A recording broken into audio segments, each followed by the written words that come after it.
best there was or the best there ever will be. You will rest in peace. Best on the Mic, featuring your hosts, Darnell the Playmaker Saleens, and from Sportsway, Dre Day. Best in the world.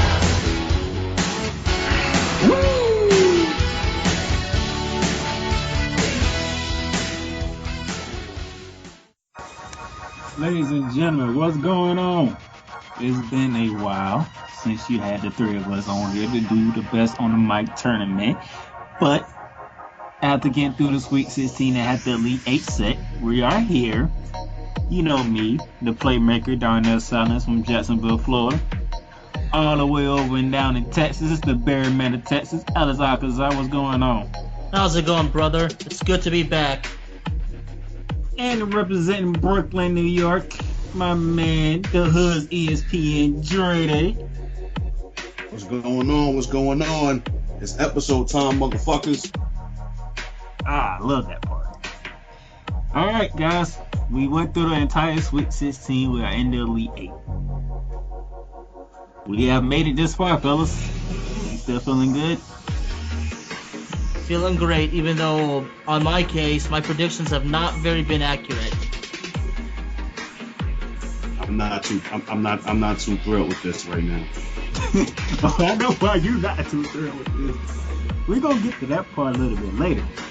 But let's go ahead and recap this Sweet 16. Our first matchup took place back on September the 4th. We had The Rock, Dwayne Johnson, going against Jim Cornette, and I mean, kind of figured how this was going to go. We knew how this was going to go. 23-11, The Rock has moved on to the Elite 8. Any comments? This reminds me so much of a Vince Russo wrestling versus Jim Cornette wrestling, because we know the mindset difference between those two. Vince Russo was the Attitude Era, while Cornette's the old school dude, so that's the way I kind of see it. Because keep in mind, gentlemen, Vince Russo was the writer during the Attitude Era. Anything to add, Dre?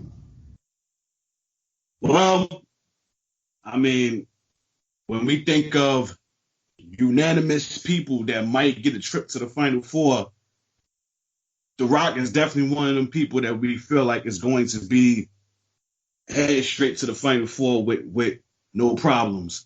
But Jim Cornette in his own way is a hell of a shit talker himself. But again, it was just the matching. You know, unfortunately he was in the same bracket as The Rock. And for anybody that's in this bracket, if you're going up against The Rock, regardless of what round it is, chances are you're gonna take the hot L. Put a pin in that, because when we get to previewing the Elite 8, I'm going to enjoy this one. All right, our next matchup was on September the 7th. It was the Macho Man Randy Savage against Paul Heyman. Just one of the question mark we was looking at. What was going to happen? By a vote of 16-10, the Macho Man moved on to the Elite 8. What you got, Dre? It was a close one. It was close, and not for nothing. I thought Paul would get the edge, but I think for a lot of the people that voted, I think they went with their emotion on this one. Which, not to say that Macho Man doesn't cut great promos, because he does, but I just think from the aspect of, for the fans that voted, I think a lot of them picked with their hearts as opposed to their mind. Because me, I went with Paul Heyman, honestly. I went with Paul Heyman. Everything he touches is golden. Everything he speaks is golden. Like when you there's certain superstars and certain managers that speak the gospel when they do promos, and Paul Heyman just happens to be one of them. And I mean, Macho Man is Macho Man, but for that matchup, I went with Paul Heyman. So I guess I lost that one, but Hey, listen, I went with Paul, but no knock to Macho Man. No, I'm eager to see what's going to happen with him in the Elite Eight, though. I'm intrigued. So congrats to Macho Man. R.I.P. to the Macho Man. But me personally, I went with Paul Heyman. Alex, you got one correct for once. Well, that's very rare, but I see where Dre is coming from. You see, Macho Man is a legend from the past, and when I started, Macho Man was obviously like there was nothing much left of it. I mean, I started in '99. I don't know if he was still wrestling at the time. And Paul Heyman, I mean, everything he touches is gold. I mean, the way he cuts promos, he's a preacher. I mean, he's a god. You can literally spend a whole entire day going on YouTube watching all of Paul Heyman's promos. You won't want to stop. You'll just want to keep watching and keep watching and keep watching. It'll inspire you to actually talk to yourself in the mirror or in your car and actually cut promos on yourself, or actually pretending to cut promo on somebody else. That's just how magical Paul Heyman is. But Dre is right. I mean, people spoke from the heart rather than the mind because Macho Man, he's a legend. For some of these old school fans, I mean, Macho Man's the reason why they fell in love with wrestling. I mean, in my experience, more fans prefer Macho Man over Hulk Hogan, believe it or not. I know a lot of people that do. I'm one of them. I mean, Macho Man's finishing move was a hell of a lot cooler than Hogan's. Yeah, I'll take that. I'll take that elbow over a fucking leg drop in a heartbeat. But I mean, not just the move. I mean, the costumes, the music, everything. Hey, yeah, Macho Man got it. September 10th, it was the Battle of the Snakes. Jake the Snake Roberts versus Stone Cold Steve Austin. Alex, it was the one that rattles that won this one. 21-10, Stone Cold to the Elite Eight. So went for Stone Cold, but I would not say that it was a Stone Cold ass whipping. I can tell you that. But I'm not surprised Stone Cold won because when it comes to promos, who's better, really, what's there to think about? Even if you're not an old school fan like me, you know that Stone Cold is the man. He's the tough SOB. And of course, when everyone thinks of a Stone Cold promo, there's one word that'll come to mind. I think you guys know what I'm talking about. Absolutely. What? What? What? Go ahead, Dre. How you fun? I mean, my guy won, so I'm good with that. I'm just surprised that Jake the Snake got that many votes. But my guy won. That's all that concerns me. But I mean, this goes back to King of the Ring when they was in the finals. Stone Cold beat him in the finals to win King of the Ring, and now Stone Cold had to stomp a mud hole in his ass and walk it dry for him to advance to the Elite Eight. So history repeats itself. I think when it comes to Jake the Snake, people remember more of the angles he did rather than the promos. Like the angle where Earthquake squashed and killed Damien the Snake. People remember more of the angles he was involved with rather than the promos. Or another angle where he had that feud with Rick Martel, where Rick Martel sprayed him with that perfume and kayfabe blinded him. Or where he did the thing with Macho Man, where he had this when the Snake so-called bit Macho Man. Yeah. Or the feud with Andre the Giant because of Andre the Giant's fear of snakes. Those are, yeah, see, there you go. So basically, you know what I'm talking about. Everybody remembers the feuds and the angles rather than the promos. Yeah, I agree. The right guy won, though, so let's not act like there's any controversy with this. The right guy won. The Texas Rattlesnake won. The correct snake won. Like you said, the one that rattles won. Well, if you're surprised that the Robbers got that many votes, maybe you're surprised that this person, and I'm going to talk about next, got this little amount of votes, in my opinion. September 13th, the Nature Boy with Flair. Woo! Against The Undertaker. Dre, we felt with Flair was going to win, right? It wasn't going to be a WrestleMania 18 repeat, right?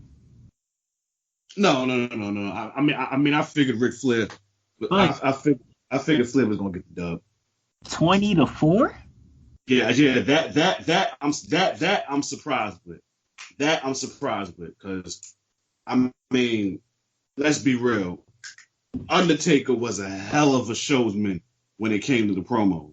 He was not one. He was not one of those superstars that was boring. It goes from the gong to him walking to the ring to him turning the lights on to him having his eyes rolled in the back of his head. We all just waited for him to just start talking and start preaching the gospel. Again, I keep saying that because he's one of those superstars as well that preaches the gospel. But Ric Flair is Ric Flair. This man has been doing it for Lord knows how long. Whether it was in NWA, whether it was in WWE, WWF for that matter, WCW, hell, even TNA. Everywhere he went, he was golden on the mic. Everywhere he went. So I'm not surprised that Ric Flair won, but that margin, yeah, that I'm surprised at. But the right guy won. It's no controversy here. I mean, I love Taker. I would have loved to see him win. But with this one, I love him, but I had to go with the Nature Boy. So I got this one right. I went with the Nature Boy. Alice, the dead man, only got 4 votes. Well, that's a shame, but Dre is right. Dre made a key statement in what he just said. The fact that Ric Flair has been wrestling for so long, had wrestled for so long, his experience in wrestling is doubled to the Undertaker. Undertaker has probably been doing it had done it for like 20, 25, maybe 30 years, while Ric Flair did it for well over 40. And Ric Flair has been in every single major promotion you can think of. Like Dre said, the NWA, WCW, WWF, TNA, everything. I mean, I guess the only one he hasn't appeared on would be AEW, and I'm sure eventually he might make an appearance or two, but that's why Ric Flair got the win, because Ric Flair's legacy is just so big. He's been around for so long. He's done it all. But I think that's why, yeah. Well, so we go from one shocking low vote to another shocking low vote. Because we got down to the September the 16th. Alex, you had Roddy Piper against Bobby the Brain Heaton. Now we was going with Piper. You said it many times. One of the greatest heels of all time, if not the greatest heel of all time, against one of the greatest heel managers of all time. But 20-5 in favor of Piper. 20-5. What was the score? 20-5. Wow. You know what? But this makes me be thinking of something.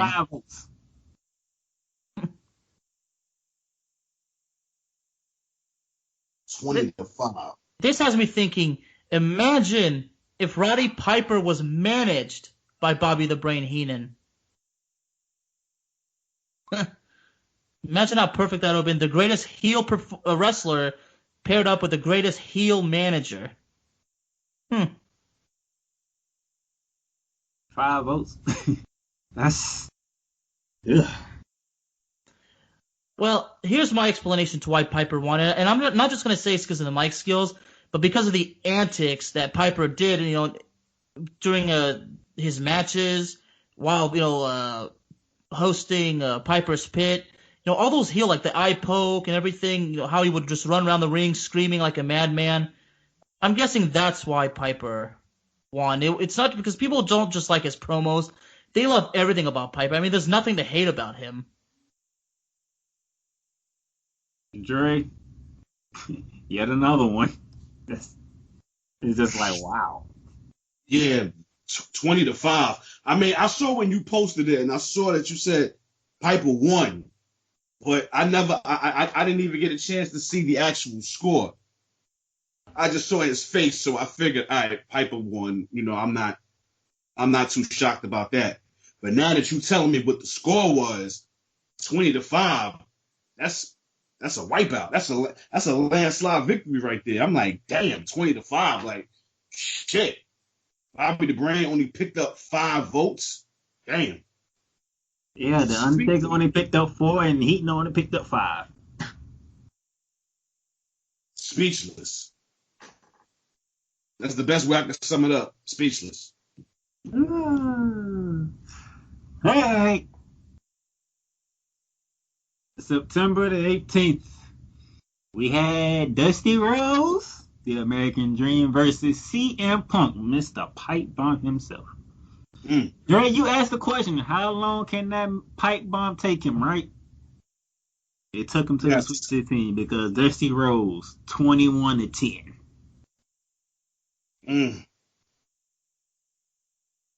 Yeah, I guess that one promo got him this far. Dusty Rhodes got shitload of promos. You can even count the color commentary. You can even factor that in. So, I mean, he's a polarizing figure. Everybody loves the American Dream. R.I.P. to him as well. But I don't.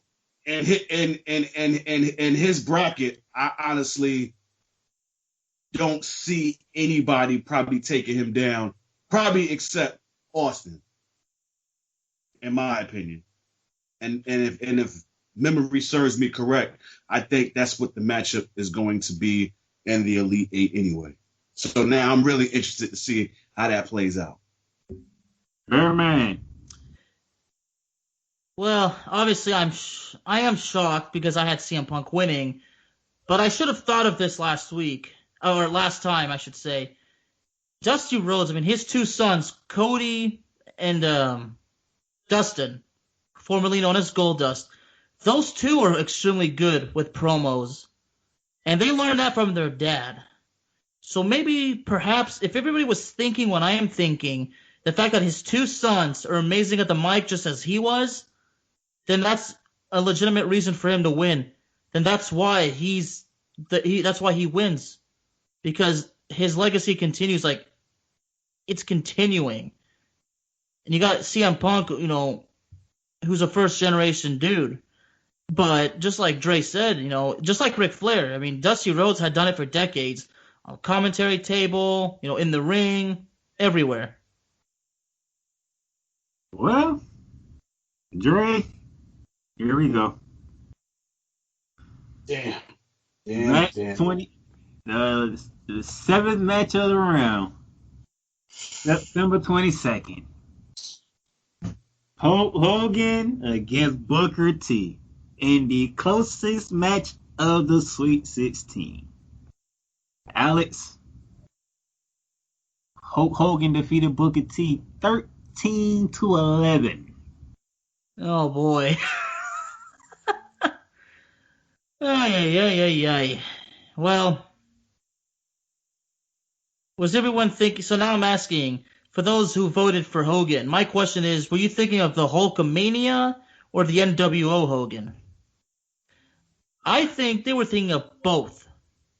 If you're going to pair a Booker T, the 5-time WCW champion, versus Hulkamania or versus Hulk Hogan, you got to put everything together. Especially for Booker T, from WCW to the WWF to TNA. When it comes to these big names, you got to put everything together. Everything. And ultimately, I suppose, people prefer Hulk Hogan. Dre, your man fell two votes short. 2 votes. This is, I demand a recount. I demand a recount, but I mean, it is what it is, man. Book is still my man. It is what it is. Damn, I was really pulling for him to get this dub. I really was. Like, I wanted him to advance, because honestly, listen, when this tournament thing first, when you came up with the idea to do this, and I went over the bracket, something told me for Hogan's bracket, he was going to advance all the way. And then when I seen Booker T's name in there, I'm like, yo, it's only perfect that this individual knocks him out of it. And unfortunately, it didn't happen. It did not go the way I planned. When you posted it and let it be known he lost, I just put my head down. I'm like, oh my God, what is wrong with these people? But it's like Alex said, like I honestly think that they factored in both Hogans. But Booker, you still my man. It is what it is. And being that you're going fishing, like they say on Inside the NBA, I think it's only right that you go out on this note. I gave him an opportunity. I set it up perfectly for you. It's the Harlem Heat and Sister Shine. See, because what you dealing with here is the brotherhood. It's non-stop from this point on in WCW. We take what we want, and after we take Lex Luger and the Giants, we want the gold sucker. Hulk Hogan, we coming for you. Action, boy, out for the record. One more time, Booker. Just one more time. And you know, people who voted for Booker T was referring to that. That's why he should. That's why he should have advanced. Listen, when we talk about CM Punk with his one promo getting him to advance, that one promo for Booker should have had him advance all the way to the Elite Eight, and then whoever he's paired up with, let's see what happens from there. But hey, you're right, Alex. When you factor in, you know, the real American Hulk Hogan and the NWO Hollywood Hulk Hogan, I mean, people felt they couldn't deny that one. Let me say this. You guys noticed that after Booker T finished what he's saying, you noticed that he reacted and realized that he screwed up, or like he put his hands on his face and like reacted. That's what makes, not to cut you off, that's what makes it so golden, because he know he fucked up. He know he screwed up. His reaction will make you think, oh, he in the moment, he's all riled up. Yeah. But no, in reality, he like, oh fuck, I might be done. Exactly. You see that he was in the moment, because if he hadn't done that, people would have think that he was just acting. So Booker T really put his emotions. Okay, that's how you cut a promo, folks. You gotta cut it like you mean it. That's golden, man. Golden. Yeah. Well, and then our last match took place on September 25th to solidify the Elite Eight. The $1 Million Man, Ted DiBiase. I don't think he could have played Jerry enough to pick him for this one. Against John Cena. Oh yeah. He wasn't beating Cena. That wasn't happening. Not only did Cena win, he doubled the $1 Million Man. 14-7. I guess money can't buy everything now, can it? No, it can't. So in that case, Ted DiBiase should stop saying that everybody has a price. Well, perhaps, no, everybody had a price. I guess maybe for once, somebody had a price that was a bit too high for him. Mm-hmm. You couldn't give an offer that they couldn't refuse. You was going up against Cena Nation, and Cena is Cena. I'm not surprised. You know, I had somebody come and say they were shocked that Cena won. They were shocked that Cena beat Ted DiBiase? Yes. I'm not shocked at all. Well, there's the advantage again. For John Cena, you take both John Cenas, the Doctor of Thugonomics and the leader of C Nation. Put those two together, and then for Ted DiBiase, all we know him is from the $1 Million Man. I mean, that's two gimmicks on one. I mean, DiBiase had wrestled for so many years, but before the $1 Million Man, he didn't have a recognizable character. At least, not that I know of, at least. I know for a fact I did. I mean, in WCW, Ted DiBiase was not an active competitor. He was just a manager. He was like portrayed as the financer of the NWO. Well, just to recap, The Rock took down Jim Cornette. Macho Man took down Paul Heyman. Stone Cold Steve Austin took out Jake the Snake Roberts. Ric Flair woo, did not rest in peace against The Undertaker. Piper took down Heaton. The American Dream outdid Pipe Bomb. Hogan over Booker T. And Cena over Ted DiBiase. We feel pretty good. Well, we feeling pretty good how things went in the Sweet 16. And now it's time for the Elite Eight. And now that we're in the Elite Eight, I mean, we said this coming into the Sweet 16. Shit just got real, right? We've been saying that after every round. Yeah, so I guess now we should say shit just got even more real. Shit got even more real now because now you look at these finals for these respected brackets. It's some shit. Look at the Rock bracket. A rivalry relived. Matter of fact, you probably can say for 3 out of 4 was a rivalry relived. Yeah, man, shit got real. Real. So let me go ahead. Alex, the Flair brackets final is Ric Flair against Roddy Piper. I don't remember those two ever having a rivalry. Now, if we were talking Ric Flair and Dusty Rhodes, that's definitely old school. But now we got the dirtiest player in the game versus the biggest heel of all time. Huh. But then again, if the dirtiest player in the game is another way of saying the biggest heel, isn't it? So this match is gonna prove who really is the better heel. What you think, Dre? It's Piper and Flair. I'll say it now. I'm going with Flair. So that's 1-0 right now. I'm going with Flair. But I see him representing his bracket and getting out of it.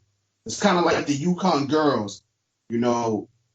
They had their own Yukon region or whatever the case may be, and they advanced all the way to the Final Four. Well, Ric Flair's about to do that in his bracket. He's gonna get all the way to the Final Four. Alex, when you get the chance, look up at your old wrestling. You'll see a lot of Piper versus Flair. Trust me, them two ain't strangers to each other. I most certainly will, but I'm gonna stick with Piper. Ooh, Dre's going with the Nate, and I was going with Piper. Yeah, you gotta go with Nate. You gotta go with Nate. All right, I'm liking this. Let's see how this goes, cause Dre, I'm gonna let you talk about the Dusty Rhodes final. Dusty Rhodes, the American Dream, against man, oh man, my guy, the Texas Rattlesnake, Stone Cold Steve Austin. Listen, I'm gonna be hella biased. I'm going with my man Austin. I've been with him from the beginning. I gotta stick with him, but this I kind of figured that we would be getting here. It was either Austin against Dusty Rhodes or CM Punk. But I think it's only fitting that it's Austin and Dusty Rhodes, the American Dream. I am nervous. I'm not gonna lie. I am. Alex, I'm gonna have to go with the tough SOB. You gotta represent the state of Texas. Gotta support the state of Texas. That hasn't been going too well for you this year. No, not really. But hey, you want to? That's 2-0 for Austin. But what do the people say when we get to this matchup? It's the real deal. Dusty Rhodes, Stone Cold Steve Austin. Alex, I'm gonna let you get the Hogan front because you actually called it. You actually called this one. Hulk Hogan and the Macho King. Oh, let's go. Bye, Hogan. See, just like we said, shit just got even more real. Now remember, guys, Hogan and Macho Man had legitimate heat on each other. The Mega Powers will unite. The Mega Powers unite again, but they're gonna split again. But this time, who's gonna take which one out? Is Hogan gonna win again, or is Macho Man gonna rectify what happened? Macho Man, get him. Since everybody loves Hogan, I have to say Hogan's got to be the favorite. But if we're talking from being wrestling fans like me, Macho Man, Randy Savage, is the guy that they would say would win. But for me, I hate to say it, but I think Hogan's probably going to win it. I'm going to be honest with you. I'm interested in seeing this one because I don't know if Dre had an opportunity to look at the comments. There's a lot of people that don't like Hogan. No, but see, like I honestly don't want people to not pick him just because they personally don't like him. Like part of my reason for not picking, well, I mean, against Booker, I definitely just wanted Booker to take him out.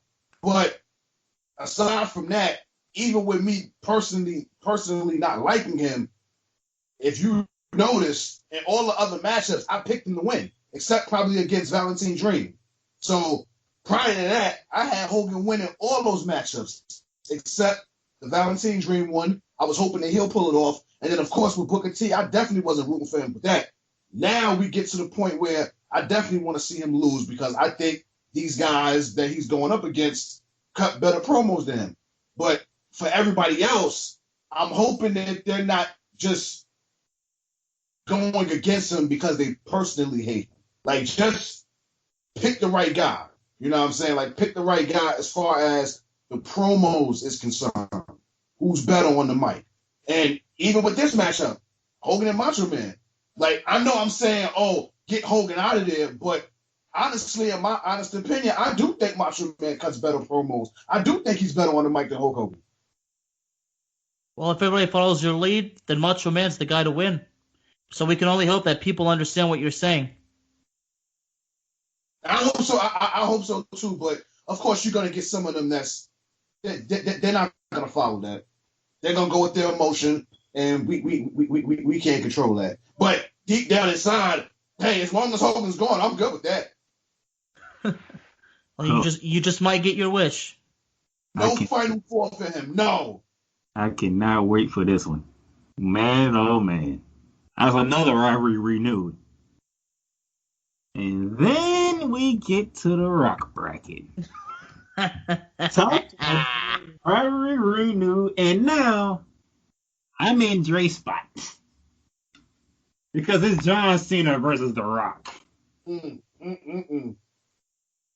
Like, we reliving WrestleMania, what was it? Was it 28 and 29.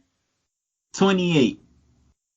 When it was called Once in a Lifetime. In a lifetime. Miami, Florida. We all know who won that matchup. Mm-hmm.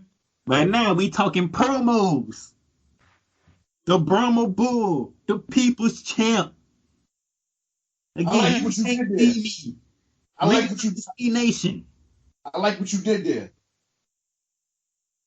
I like what you did there, Darnell. You talk about the WrestleMania 28. You don't want to talk about the 29 one. I get what you're doing. I mean, the 29 was when they actually, had a level of respect for each other. It still happened. It still happened, yeah. John Cena. But when they started, It was bombshells dropping. Oh no, absolutely. But you gotta call it fair. They went twice. They went twice. But the iconic matchup, the big matchup. Yes, The Rock won, but I mean Cena did get him too, so it's 1-1. This right here is the tiebreaker. This is the tiebreaker. Winner takes all. Yeah. Alice, you can go ahead and jump in here. Wow. I mean, I remember watching that match, The Rock versus John Cena, WrestleMania 28, with my friend who's a huge John Cena guy, and he was crying when The Rock won. I'm not kidding. Now, I didn't want to say, dude, you do know, I mean, come on, this was, whatever. I'm like, no, he actually thought The Rock would want John Cena to get over. I'm like, yeah, but it's not about getting over or whatnot. This is once in a lifetime thing. I mean, he was devastated, but I knew The Rock would win. I mean, I knew The Rock was going to whip John Cena's candy ass. They ain't paying him all that money to come back to lose. Exactly. I say, why would Vince pay him all that money just to see him lose? Think about it. But now at the end of the day, since they rematched a year later, I mean, and I watched that and I watched that pay-per-view also with him, and then he was happy. And like I said, there was that respect. For the first match, these two legitimately actually had heat, but they had to work. And then after that, since they stole the show, they were able to actually reconcile. And that next match, everything was cool. But yeah, I think The Rock wins this one, guys, because as great as John Cena is, let's be honest. We talk more about The Rock's promos than we do John Cena's. Like The Rock, that thing with the British Bulldog and Triple H when he rock bottoms the British Bulldog and the glasses never fail. When he goes 1, 2, it doesn't matter if The Rock counts to 3. I mean, we all remember that. I mean, I was a kid when that took place, but I remember it like it was yesterday. Or that heel promo that The Rock cut in Toronto. Do you guys know what the one I'm talking about? See, because for the Rock. I know exactly what you're talking about. That was my favorite one of all one. See, that's what gives The Rock another advantage, because The Rock everybody loves his promos, whether he was a heel or a face. That's what gives The Rock another advantage, because everybody loved him whether he was heel or not. Heel or face, his promos were great. That might be the one knock on Cena, Dre. WWE never pulled the trigger on him turning back heel. And I think they should have done it. And you know how they should have done it, Dre? I mean, I don't know if you guys will agree with me, but imagine if John Cena had joined the Authority. Imagine that. And then that would have been like Hulk Hogan joining forming the NWO. Hell yeah. We're going from John Cena wearing shorts and t-shirts to wearing a suit. Well, I don't know. Well, I mean, Seth Rollins never wore a suit, so I don't know if John Cena would have worn a suit. Yeah, he did. Did he? Yes. Oh, Kane did. Yeah. There were some times he did. Okay, he probably did, but what suit when he was with the Authority? It was funny. It's just so funny seeing Kane wear a suit. Corporate Kane. Anyway, ladies and gentlemen, y'all better get ready. Elite 8. Flair versus Piper. Rose versus Austin. Hogan versus Savage. Rock versus Cena. Who's going to the Final Four? Let's go. It's getting down to the nitty gritty. Y'all hate thinking in the Sweet 16. Y'all really gonna hate thinking now. I'm going to enjoy this. With that being said, I don't know. Do I have any wrestling news I want to talk about? You know what? Did anybody catch Clash of Champions? I understand that during the match between Drew McIntyre and Randy Orton, several legends interfered. But that's how it is, right? I mean, based on the story, obviously at the conclusion, every legend's going to interfere and help the babyface win, right? So it's nothing surprising. The funny part was at the end, though. Dre, did you catch Clash of Champions? Oh, nah. I gotta chop it up. I've heard some stuff about it. I mean, of course, I saw bits and pieces on YouTube, but I didn't really sit there and decipher it. But I'll probably chop it up probably tomorrow. I'm gonna put it to you like this: when you see the ending, you gonna think of John Cena. You'll get my point. Well, actually, there is something about wrestling that maybe we should talk about. I hear that Rey Mysterio's daughter is rumored to be put in a romantic storyline with Buddy Murphy. Because some people are concerned because recently wasn't there this like thing where these female you guys know what I'm talking about, right? Like this kind of thing about allegations all of a sudden surfacing. So why? Yeah, so why? And then Aaliyah Mysterio is 19 while Buddy Murphy is 31. So everybody's like mad that they're putting Yeah, I'm not. I definitely don't think this is a good idea. But this right here just tells you that them writers that's behind the scenes are just fucking dumbasses. This is a storyline that they need to just get rid of. They should have just done with it once Dominique. What was it? Did he beat Seth Rollins at SummerSlam or SummerSlam, or he lost? He lost. No, he lost. They should have left it alone right then and there. But now you want to bring all the other members of the family into this now. And now you got Buddy Murphy, who's now 31 years old, like you said, couldn't hang with Alexa Bliss, and now he's going after a 19-year-old. But okay. You know what? We might need to do a special for like Hell in a Cell or something, because we can go on about this. I'm gonna be perfectly honest with you. Raw, I don't really watch Raw like that. SmackDown, I'm heavily invested in SmackDown more than I am Raw. I'm gonna be perfectly honest with you. I'm gonna keep it all the way 100. You're gonna be definitely invested in SmackDown after you watch Clash of Champions. Yeah, I hear SmackDown's actually really good. Is actually becoming good again. So I might have to start watching again. Listen, right now, I think SmackDown is the A side. It's not Raw. Dre, you can watch the whole pay-per-view. Alex, let's go to the main event for Clash of Champions. That's all you got to do, and you gonna see why SmackDown is going to be on the rise. Yeah. I mean, the only positive thing I like on Raw is the Hurt Business. That's it. I like Raw Underground. I mean, listen, and I'll get I'll get off after I say this because I got other things I gotta take care of. When MVP came back, we all laughed at that. Oh, why the fuck is he coming back? He's useless, yada yada yada. And look what he's done. He's made Bobby Lashley relevant.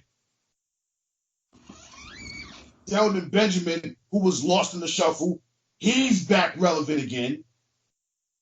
And now look what he done did with Cedric Alexander. All that's left is for Ricochet to join the crew. Well, ladies and gentlemen. Or maybe even Apollo.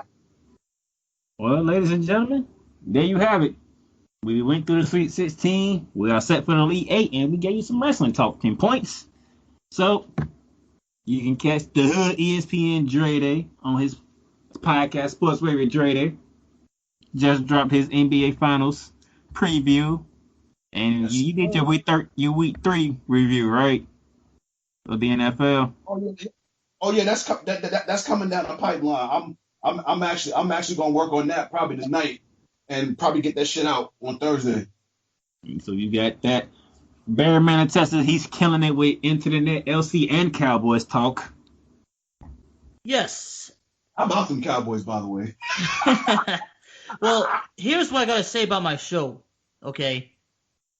And for those of you, if you're easily offended when somebody says Cowboys suck, well, you need to listen to my show and understand why I actually criticize them. Because I don't sugarcoat nothing. I tell it like it is. I'm not those radios who are just going to make excuses. No, I'm just going to say it like it is. They are not a good football team. So if you want to hear the truth, the whole truth, and nothing but the truth regarding the Cowboys, then Cowboys Talk is the show for you. Hey. Talk dirty. You heard him. And don't worry, you get to hear my finals preview this week also. And you know I got to do it. It will be coming down. And then I'm getting ready for week 4 of the NFL as my Rams are trying to bounce back from a hurtful loss to the Buffalo Bills, and we're going to take it out on them damn Giants. So that should be a very short episode to talk about because there ain't nothing much to talk about with the Giants. Yeah. That's going to be an ass whooping. So from Berkeley, Dre Day, out in Texas, Alex Arkansas, from Jacksonville, the playmaker down there, sons. We'll holler at y'all when we talk Final Four. Peace and love, y'all. Be safe. Stay safe. See you later, everybody. Y'all be safe.